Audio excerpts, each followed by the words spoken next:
कालू भूत अपनी पत्नी कांता चुड़ैल और बेटी उपमा प्रेतनी के साथ रहता था। बारिश बहुत तेज हो रही थी और कालू भूत अपनी पत्नी कांता चुड़ैल को अपने घर से निकाल देता है। अरे अरे निकल जाओ यहाँ से, जाओ तुम लोगों ने मेरा दिमाग खराब कर रखा है। अरे इतनी रात के मैं कहाँ जाऊंगी, बारिश भी इतनी तेज हो रही है। मैं कुछ नहीं जानता, तुम लोग चली जाओ, तुम लोगों ने मेरा दिमाग खराब कर दिया है। कांता चुड़ैल अपनी बेटी के साथ वहाँ से चली जाती है और थोड़ी दूर जाने पर माँ, मुझे बहुत तेज ठंड लग रही है और मुझे भूख भी लग रही है। हाँ मेरी बच्ची, मैं जानती हूँ, लेकिन अभी मैं क्या करूँ, यहाँ पर कुछ खाने के लिए है भी नहीं। तभी कांता चुड़ैल को एक छोटा सा घर दिखाई देता है। वो देखो, वो एक घर है, हम लोग वहीं पर चलकर रहते हैं।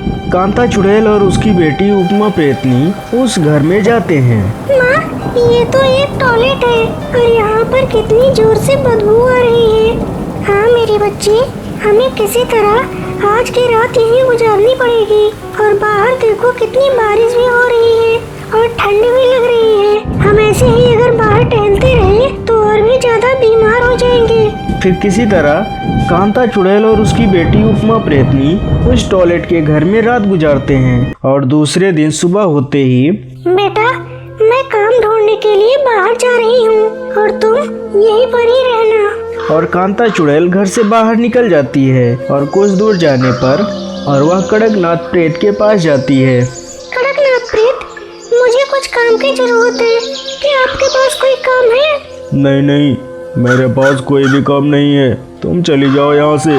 ऐसा कहकर कड़कनाथ प्रेत कांता चुड़ैल वहाँ से भगा देता है और फिर कड़कनाथ भूत के मना कर देने पर कांता चुड़ैल बिमला डायन के पास जाती है। मेरे पास बहुत सारे काम है, बताओ तुम क्या क्या कर सकती हो?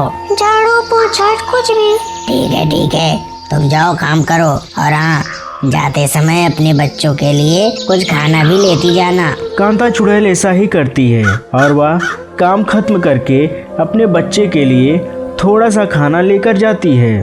और दूसरे दिन जैसे ही कांता चुड़ैल वापस आती है, अरे कांता, तुम ये बताओ तुम्हारे कितने बच्चे हैं? मेरी तो सिर्फ एक ही बेटी है। अच्छा, और वह कहाँ पढ़ती है? वो स्कूल नहीं जाती है क्योंकि हमारे पास इतने पैसे नहीं हैं कि मैं उसे भी स्कूल भेज सकूं।